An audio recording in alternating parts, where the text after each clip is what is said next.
I want to thank you for joining this screencast on Beda Fomm. This episode is going to focus on Major Rules Section 6.0 stacking. My name is John Kranz with Consim Press, and let's go ahead and get started. So the stacking rules in Beda Fomm are fairly straightforward. It's based on unit size, and battalion size units can only stack one per hex. You can not have more than one battalion size unit in a hex. To help players remember this, every battalion size unit in the game, which I've highlighted here, they have a white background box behind their unit size symbol. This is as a mnemonic, a reminder for you as the player that you can only have one such unit in a hex at any given point in time, including during retreats. Now, all other units can stack up to 4 high in a hex, so if you have any smaller size units, you can have up to 4 in a single hex. The only other combination that's possible is you can have a battalion size unit with one smaller size unit in a hex. So in that case, I could take this anti-air unit and I could freely move through or stack with this transport battalion during play. I think a simpler way to look at the stacking rules in Beda Fomm are to basically translate this to a 4-point stacking system.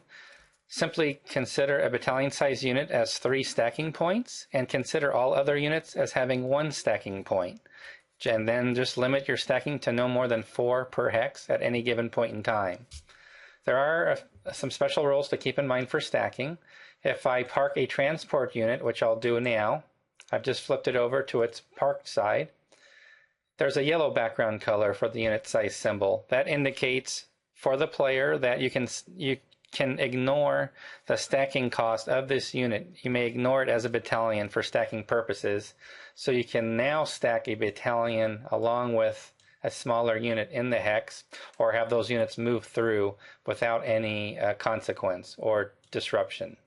Please keep in mind that stacking rules are in effect at all times during movement or retreats. You cannot overstack. If you do, units are eliminated.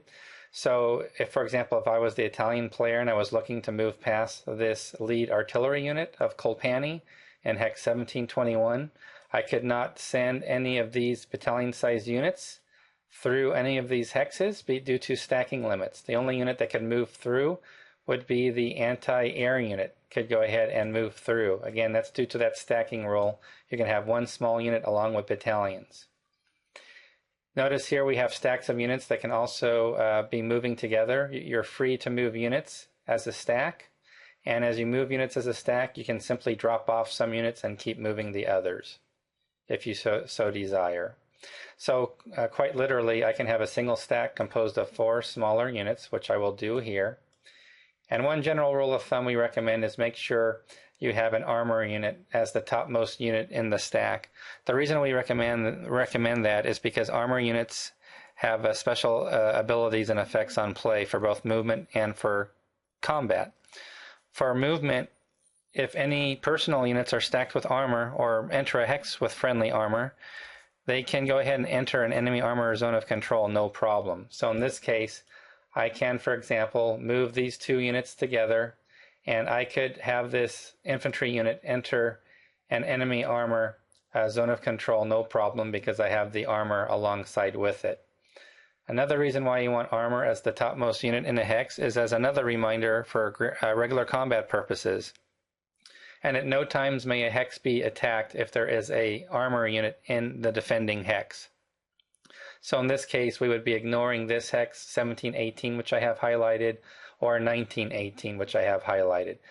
This unit right here, the infantry battalion that we have here in 1719, could be attacked during the regular combat phase because there's no friendly armor unit stacked with it, as I've just done here, to protect it from regular combat.